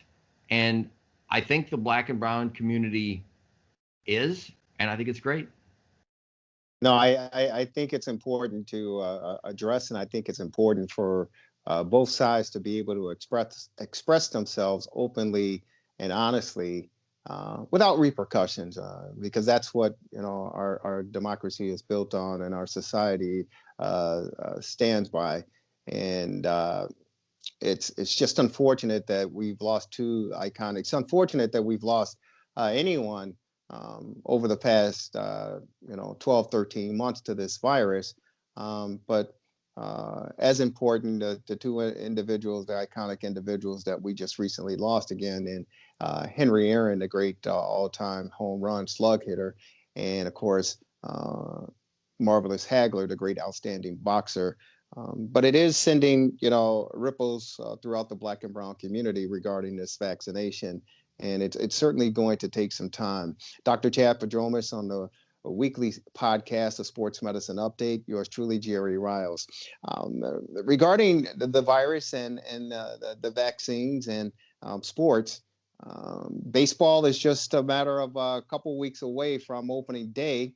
Our Cubs and White Sox will be opening up, at the end of this month, March, and of course, the start of the first week in April. So sports fans and baseball fans are certainly looking forward to that.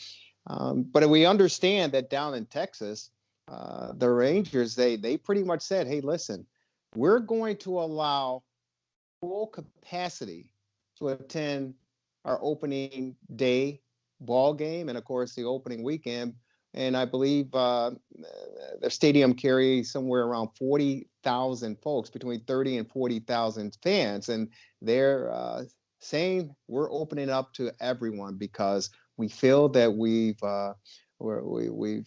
gotten around the turn, we're past the curve, and we're certainly at the light at the end of the tunnel. We're here locally in the Chicagoland area. Mayor Lori Lightfoot said, we're still going to test the waters. We're going to take a baby step forward. We're going to allow between 8,300 and 8,500 fans to attend the first week of baseball action on the south and north side, respectively. Your thoughts on the discrepancy as far as numbers are concerned to bring fans back to the game in this pandemic era that we're living in? It's tough to know. And, number one, we don't know. And number two, when we try things, because it's a laboratory, it's one of the great things about our federalist system, if you will. It's not communist China where the government says one thing and everybody does it. And there's great virtue in trying different things that are reasonable. I think allowing full capacity where we stand now is reasonable. I think Lori Lightfoot's position is reasonable too, honestly. And I will say this to you. I think for all of the policy changes that have occurred, in general, especially recently, the consequences of greater freedom have bad things basically haven't happened. And so I think I would kind of err on the side of greater freedom. And, one thing that's ignored, by the way, is that we kind of say, well, the government tells you what to do. Well, I don't know. Can't people make up their own decisions? If you're going to go to a Rangers game, right? If you're old and sick and haven't been vaccinated, you're probably not going to the game. And, I don't know if you're a middle-aged, obese male, a little higher risk, and you haven't been vaccinated and you're willing to go, aren't you entitled to take some risk? Now, the argument is that if you take a risk with yourself and it has huge societal consequences, and because of your aberrant behavior, lots of people get sick and the hospitals get overcrowded, and the ICUs get overrun, yeah, that's bad. But I just have faith in people in general. And I think the young people inherently get it, that it's pretty safe for them. And I think the old people that I see, by the way, are absolutely terrified. So they don't need a mandate from above. I have my older patients, half of them won't leave the house until they're vaccinated. Right. So, Right. yeah, so I don't know. I think, let's see what happens. But I can tell you, and I have a satellite office in Florida, in Naples, and I go down there regularly. I can tell you it's very open down there. And restaurants and whatnot, people still wear masks, here and there. I think people try to be cautious. It's very open, and they've done well. So I think that's maybe an indication that opening things up more is a little better, and it's been good for society in a number of ways. So I don't know. I don't know if full capacity is too much. Maybe it is, but I think if it is, we'll know pretty soon. I don't think it's easy to try it, And Lori Lightfoot's 8,000 people in a 40,000 seat stadium. I mean, she's doing her best to figure out the best thing. If it were me, I'd probably be somewhere in the middle. I think you could get a lot more people in there without having everybody breathing down everybody else's neck, literally, literally. I think, though, people have gotten very upset with government, and over and over, that government restricts people, but they don't follow the restrictions. So you make government people follow their own restrictions. Maybe they're a little more empathetic. So I think the civil disobedience, if you will, I went to school in the Vietnam era, right? So if something was bad, people protested. So I think restrictions are pretty intense. People protested. Gavin Newsom, they're going to have a recall election, whether he loses his office or not. I'm not smart enough to understand. But I think it sends a message that maybe things were a little too harsh. Hey, Doc, before we go, I do want you to clear some things up again. We talked about the word cure regarding COVID-19 and the vaccinations. Can you clearly define what it means when a person gets vaccinated and how that affects their everyday life afterwards? And what does that mean to their family members, their friends, and people that they come in contact with? Because I think that there are some discrepancies out there as far as the vaccination, the virus itself, and what happens once you get it. Yeah, it's a matter of interpretation. Nobody knows for sure. There's different schools of thought on this. So should you wear a mask after you've been vaccinated? Well, Dr. Fauci, I think, and others are saying yes. And why? Well, they're saying the vaccine will prevent you from getting seriously ill if you get ill, and probably getting ill at all. But it's argued that, you can get some of the viruses in your nose and spread them to other people, and asymptomatic spread. Nobody knows. The narrative tends to be colored toward the greatest possible caution. And I think that being overly cautious carries a price. So, the whole idea of asymptomatic spread is kind of questioned. I mean, Jerry, there are fundamental. So the answer is nobody knows. It depends what you think. There are people that think, first of all, if you get it at all, should you get vaccinated? I mean, you can make a strong case that you shouldn't, but there are others who can make a case that you should, because, well, you could get a variant or you could still transmit it to people. And if you've been vaccinated, should you wear a mask? It's kind of all over the map. But I will tell you this, and I think people should draw their own conclusions.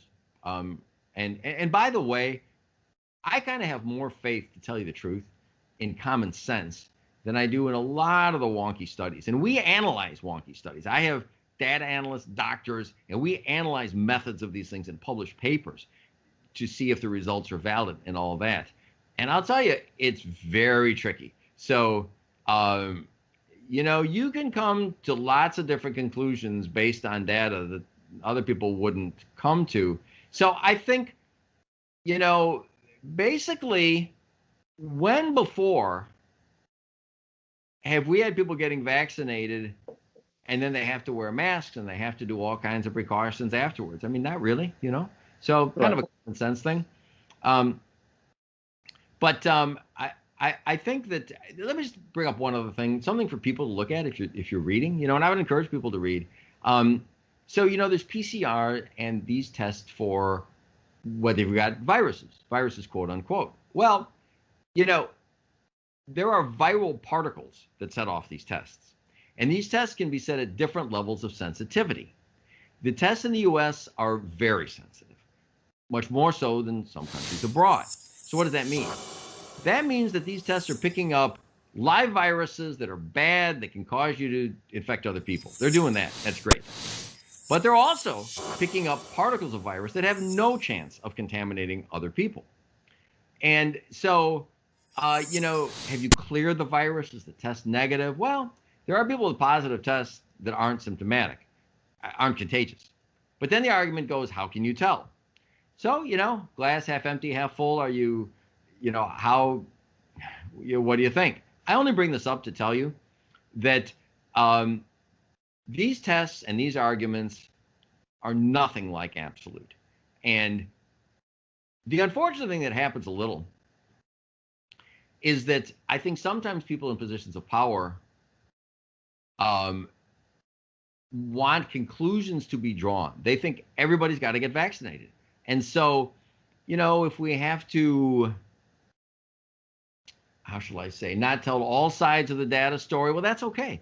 Because, the thought is, well, if we tell people that maybe masks aren't effective, and probably they are, but maybe they're not, then people will stop wearing them. Or if we tell people other things. So I guess all I'm really saying is the direct answer to your question is nobody knows the answer. The other part of it is that I think people are pretty smart. I think lay people are pretty smart. And I think you should just read and question. Sounds good. I'm glad you mentioned lay people as well.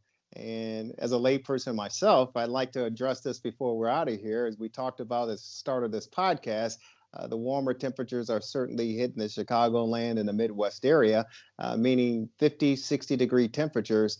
That means many of us are, eager to get out and start doing some walking, some running, some exercising, some working out. And that includes yours truly, for sure. And as I talked about, I tweaked my hamstring a few days ago. And right now, walking around, I feel I'm at 97%. But if I put any other stress or pressure on it, meaning try to do a light jog or run, I feel that pull again on my hamstring. For us weekend warriors out there, and those of us trying to get into shape for the summer months to get that beach body on, what are your recommendations on, one, preventing injuries, and two, nursing injuries, such as, i.e., the hamstring that I recently pulled? So I tell you, Jerry, I've got a very specific philosophy that I believe very strongly in. That isn't, and it's mainstream stuff. It's just not necessarily what's always offered to people. And if you go to our website, it's ismoc.net, and look at a link that says "No pills, no pain," it it elaborates on it. But basically, it goes like this. It says that several parts of your question to answer. Number one, how do you nurse it? Very simple thing. If it hurts at all, don't do it. And number two, don't take anything that mitigates the pain, that decreases the pain. The pain is your friend. And you get better the fastest if you don't take pills, anti-inflammatory pills, analgesic pills, if you don't put braces on it which suppress pain, if you don't put patches on it which suppress pain and mask pain, if you don't do any of that stuff, your body, for 99% of what goes wrong with you, you don't need me. You don't need guys like me. You don't need doctors. We're evolved over millions of years to get sprains and strains and heal them. All you need to do is listen to your body and just leave it the heck alone. And if you do that, like with your hamstring, it'll get better and you'll know. So that's the main thing. Listen to it. If it hurts even a little, don't do it. Never take pain-killing medicines. They will absolutely make you worse, because you might get better anyway. You probably will, but it's going to take longer, because if you can't feel the pain, you're more active than you should be. You damage it more. Plus, for example, non-steroidal anti-inflammatory drugs have a significant anti-healing component to how they work too. So why would you do that? Now, is the other how to prevent it? Just start really slow, and it's tough. Especially in Chicago, it's 20 degrees, and then one day it's 55. Like, oh my God, everybody runs out, and but just start slow. Just take it easy. Give yourself 48 hours, probably more, of recovery. Get warm. So physically warming yourself. So getting out there with a pair of sweats, making the muscle warm, makes it more elastic, less likely to get hurt. Should you stretch first? Got to be careful. If you're going to stretch, don't stretch cold. So get sweats on, jog around a little, get a stationary bike a little, get yourself warm, and then stretch. I will tell you that the evidence that stretching helps prevent injuries is very, very flimsy. But aggressive stretching can definitely cause them. So honestly, you just get into things slowly. Give yourself a few days between doing what you do. Ramp up slowly. If it hurts just a little bit, stop. Don't take pills. Then you're, then I think you're good. So how do you handle and thank you so much for that. How do you handle your workout? Say you're 5 weeks, 6 weeks, 10 weeks into your workout, and you've developed a good pace, a good routine, and suddenly, you tweak a hamstring, or you happen to twist an ankle, or you have, a little minor ailment or injury parts of your body. With your directions or your philosophy on how to handle things, how does that affect your workout moving forward while you're trying to nurse this injury that you have? You try to meet your goals in other ways. So, if you're a runner and you can't run, maybe get in a stationary bike, low resistance. You can get an Aerodyne bike if you got a sprained ankle and just use one leg on the pedals. And then you've got to bite the bullet. What happens is that once you're into it, you want to keep on doing it, and then you're injured and you can't. And it's just the siren song. It's seductive. All these commercials saying, don't let pain stop you. Take these pills. I mean, you couldn't give people worse advice. You just couldn't. And so you just have to bite the bullet, do less. If your legs hurt you, work on your upper body, work on your core. If your shoulder hurts, do other things. Because if you push it through pain, you're going to be out twice as long. Bad things happen. Well, I hate to think about it, but I know my trainer that I work with, occasionally he tells me, Jerry, push yourself. No pain, no gain. No. And I want to say, my doctor, he says, no, that's not the philosophy. That's not the logic. But he goes, come on, Jerry, no pain, no gain. Push, push, push. I got to tell you, how about maybe like no strain, no gain? What do you think about that? Because you do have to push yourself. No question. You got to push yourself. But, there's almost never a time.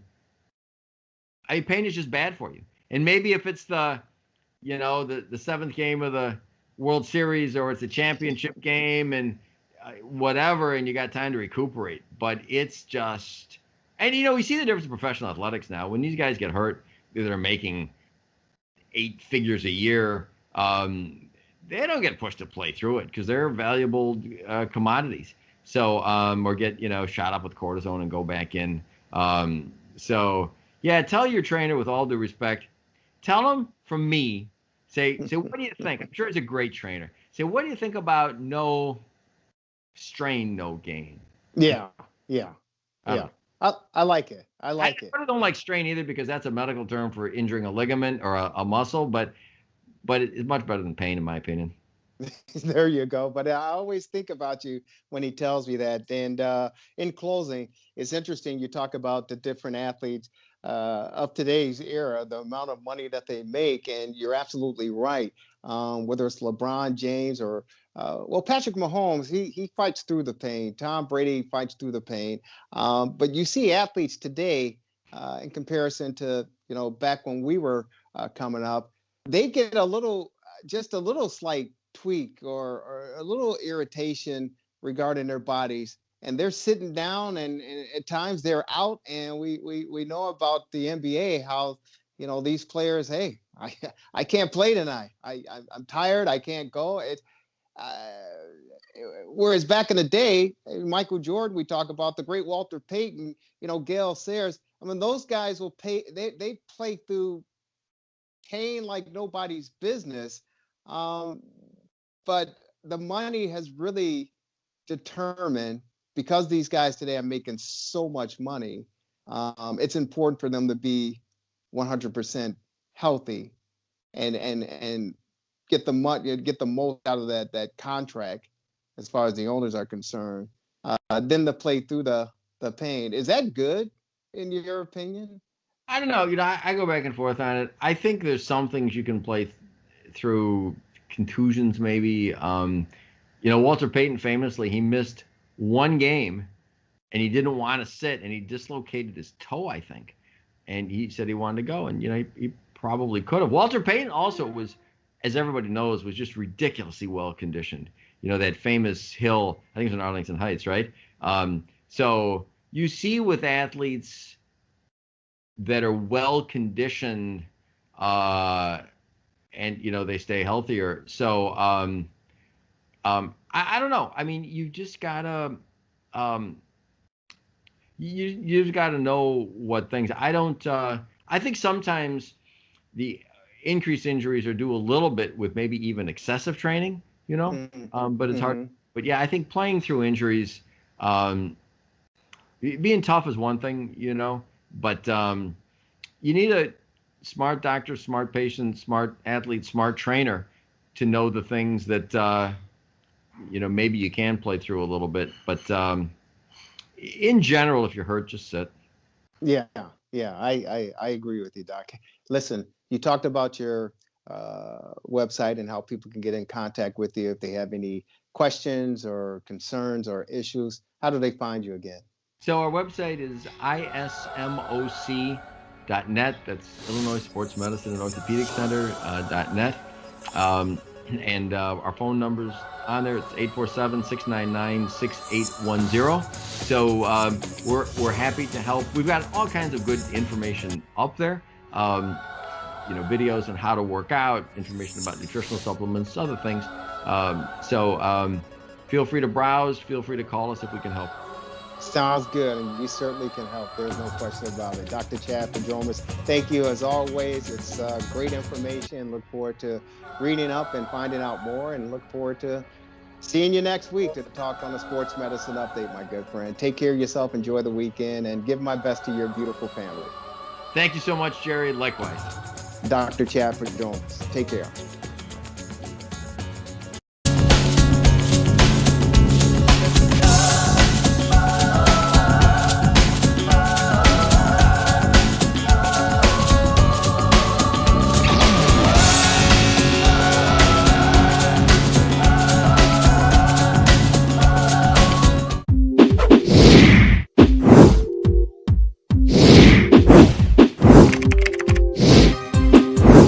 TheRewindSports60.com.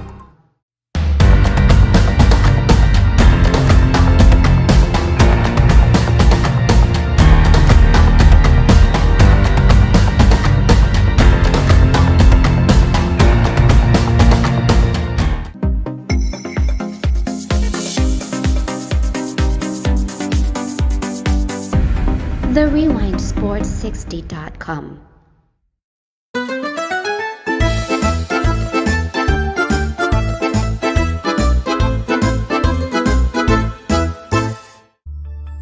Relax,